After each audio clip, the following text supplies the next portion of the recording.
आज देख सकते हैं हमारे घर में एक पार्सल आया और इस पार्सल में क्या है मुझे अभी तक नहीं पता। और ये देख सकते हैं सील है और आप लोग के सामने खोलेंगे इसमें है क्या। और इसको मंगाया है मेरे पापा। तो इसमें पापा मंगाए हैं भगवान वाला लॉकेट और जो बहुत ज्यादा ही अच्छा है। एक ब्रेसलेट भी है और इसको तो हम ही पहनेंगे, पक्का है ये। खोलो। और अब आप लोग को एक एक तो निकाल के दिखाते हैं।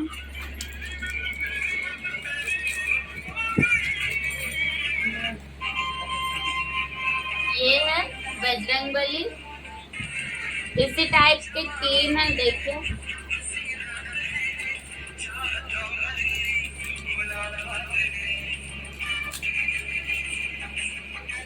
चैन पर इसमें 3 लॉकेट है और एक ही को चैन है और 2 ही तो चैन है। 3 लॉकेट में 2 को ही चैन है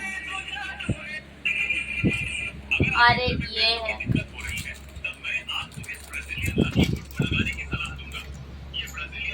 जिसको हाथ में पहनना जा सकता है। मुझे बहुत अच्छा लगा, तो आप लोग कमेंट में बताइएगा कैसा लगा आप लोग को। देखिए और आप लोग सोच रहे होंगे कि घर में ये सारा सामान क्यों फैला है, भगवान जी की मूर्ति इसने नीचे क्यों रखी है। तो मैं आपको बता दूं कि ये तीज हो रहा है यहाँ पे मेरे घर में और मम्मी घर में ही तीज करती है। और यहाँ जो कपड़ा रखा हुआ ये मम्मी ही पहनेगी, क्योंकि इसको बिस्तर पे तो रख नहीं सकते क्योंकि बिस्तर तो जूठा होता है, आप लोग को तो पता ही होगा, इसलिए मम्मी ने नीचे रखा है। सो हेलो गाइस, अब आ जाते हैं तीज के ब्लॉग में और मम्मी को देख सकते हैं हम आधा रेडी कर चुके हैं और अब बारी आया जूड़ा में ये गजरा लगाने का। और मैं ये गजरा मम्मी के बालों पे लगा रही थी, जो मुझसे लग ही नहीं रहा था। मैं तो पूरी परेशान हो गई थी इसको लगाते लगाते।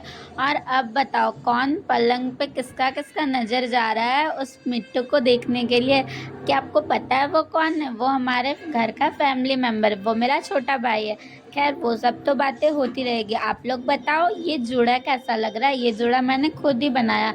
अगर खराब भी लग रहा होगा ना तो भी आप लोग तारीफ ही करना, क्योंकि आप लोग मेरे प्यारे प्यारे फ्रेंड्स जो ठहरे, इसलिए। और अब बताओ मैं कैसी लग रही हूँ और मेरी मम्मी कैसी लग रही है, अब आप लोग ये बताओ। अब देख सकते हो मम्मी को मैंने पूरी तरह से रेडी कर दिया और उनके सर पे चुन्नी भी उड़ा दिया। और मम्मी का ये सारा लुक क्रिएट मैंने किया है और मम्मी ने जो ये बाल बांधा, मम्मी का बाल भी मैंने ही बांधा है। तो मुझे मम्मी को सजाना बहुत ज़्यादा ही अच्छा लगता है। और इधर पापा भी मेरे रेडी हो चुके थे और मम्मी का बस ये जो ओढ़नी रहता ना उसको पिनअप कर रही थी, क्योंकि वो ओढ़नी पूजा में लेके बैठना बहुत ज़रूरी होता है, इसलिए मैं उसको पिन से पिनअप कर रही थी। तो आप लोग भी बताना कि आप लोग के घर तरफ ये तीज का त्यौहार किस किस तरह से मनाया जाता है। और देख रहे हो मेरी मम्मी कितनी खुश है क्योंकि मैंने जो उन्हें तैयार किया है। और फिर मम्मी रेडी होने के बाद अब पूजा की तैयारी करने लगी थी, क्योंकि अब पूजा का मुहूर्त होने वाला था। और आपको पता है पूजा कौन कराने वाला था? और कोई नहीं, मैं ही कराने वाली। व्रत की कथा सुनाइए। हे स्वामी, यदि आप मुझ पर प्रसन्न हैं तो ऐसा व्रत बताने की कृपा करें जो सभी धर्मों का सार हो और जिसके करने में थोड़ा परिश्रम हो और फल भी विशेष प्राप्त हो जाए। यह भी बताने की कृपा करें कि मैं आपकी पत्नी किस व्रत के प्रभाव से हुई हूँ। हे जगत के स्वामी, आदि मध्य अंत से रहित है, आप मेरे पति किस दान अथवा पुण्य से प्रभाव से हुए हैं। डमरूकर जी बोले, हे देवी सुनो, मैं तुमसे वह उत्तम व्रत कहता हूँ जो परम गोपनीय एवं मेरा सर्वस्व है। वह व्रत जैसे कि ताराओं में चंद्रमा, ग्रहों में सूर्य, वर्णों में ब्रह्मा, सभी देवताओं में विष्णु, नदियों में जैसे गंगा, पुराणों में महाभारत, वेदों में सामवेद, इंद्रियों में मन जैसे श्रेष्ठ समझे जाते हैं, वैसे ही पुराण एवं वेदों का सर्वस्व इस व्रत को शास्त्रों में कहा है। उसे एकाग्र मन से श्रवण करो। इसी व्रत के प्रभाव से ही तुमने मेरा अर्धासन प्राप्त का। आकाश से स्पर्श इस प्रकार से है जैसे कोई अपने मित्र के मंदिर को छू रहा हो। वह बर्फ से ढका रहता है, गंगा नदी की ध्वनि से वह सदा शब्दयामन रहता है। हे पार्वती, तुमने वही बाल व्यवस्था में 12 वर्ष पर्याप्त कठोर तप किया। अधोमुख विमुख होकर केवल धूम्रपान किया। फिर 63 वर्ष, फिर 64 वर्ष पर्याप्त पक्के पक्के पत्ते खाए। माघ महीने में जल में खड़ी होकर तप किया और वैशाख में अग्नि का सेवन किया। सावन में अन्न पान का त्याग कर दिया। एकदम बाहर मैदान में जाकर तप किया। तुम्हारे पिताजी तुम्हें इस प्रकार के कष्ट में देखकर घोर चिंता से व्याकुल हो गए। उन्होंने विचार किया कि यह कन्या किसको दी जाए।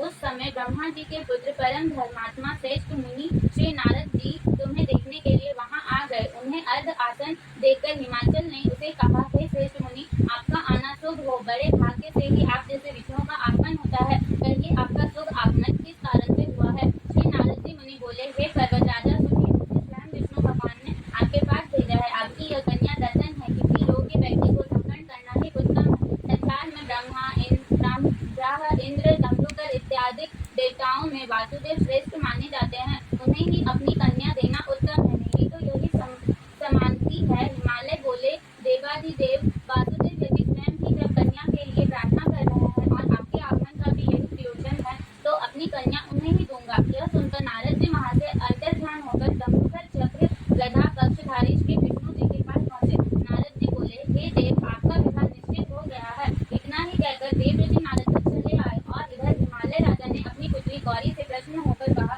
हे पुत्री, तुम्हें गरुड़ ध्वज वासुदेव के प्रति देवी का विचार कर लिया है। पति के इस प्रकार के वचन सुनकर पार्वती अपनी सखी के घर गई और अत्यंत दुखी।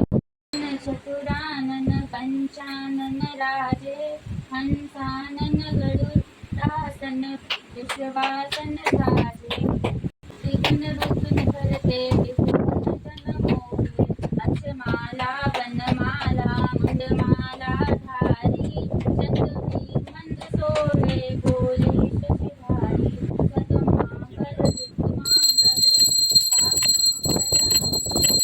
पापमांगल शिव ओंकारा, हरि हरि शिव ओंकारा, कर्पूर्णगौरं करुणावतारं संसारसारं भुजगेन्द्रहारं सदा वसन्तं हृदयारविन्दे भवं भवानी सर्वं नमामि। तमेव माता तमेव तमेव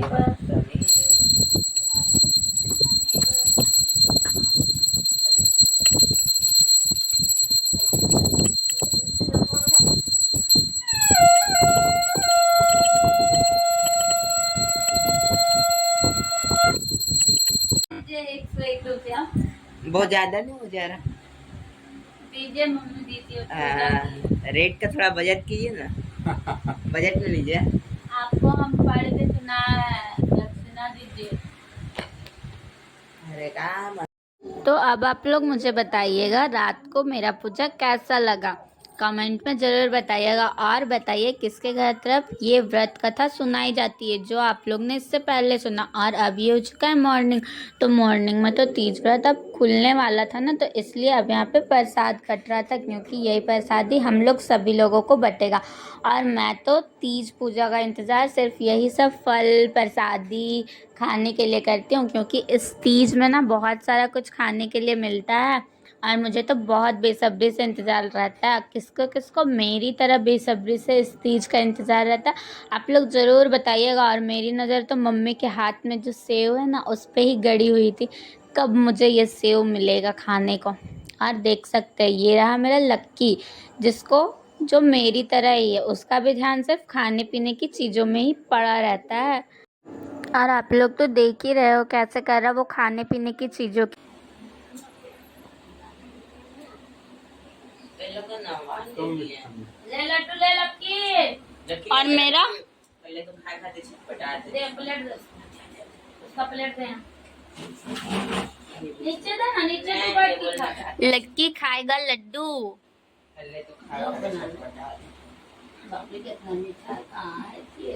फ्रिजवा में था, कल का कितना हो गया। इसको लड्डू बहुत अच्छा लगता है। खा, ये तो दिए खा। पहले ही तो मांग रहे थे। पूरा लड्डू खाने के लिए पगला है। एक को मोदक करना है। और इसका सबसे पहले ध्यान इस मोदक पे ही था। जो देख सकते हैं प्लेट में इतना सारा चीज है, लेकिन इसका हाथ में उठा ये मोदक। मंद बुद्धि है। क्योंकि ये मंद बुद्धि है, इसका नाम ही मंद बुद्धि पड़ गया, नामकरण हुआ इसका। खा ले पूरा खा ले, मोदक के जैसा फूल जा। तो गाइस आज तीज का पारण वाला दिन है और देख सकते हैं मम्मी मुझे ये प्रसादी दिए खाने के लिए। और आज पहला बार ऐसा तीज हुआ कि मम्मी गुजिया नहीं बनाई और हम तीज का इंतजार बस गुजिया खाने के लिए करते हैं, लेकिन गुजिया नहीं बना। और अब हम इसको खा के अब नहीं मिलेंगे, अब नेक्स्ट ब्लॉग में मिलेंगे। तो आप लोग इस ब्लॉग पे अपना प्यार सपोर्ट दिखाइएगा और ब्लॉग को लाइक कमेंट शेयर जरूर करें। और नए हो तो चैनल को सब्सक्राइब कर लो, और अगर पुराने भी चैनल को सब्सक्राइब नहीं किया तो प्लीज़ कर लीजिए और मुझे सपोर्ट कीजिए। Thank you.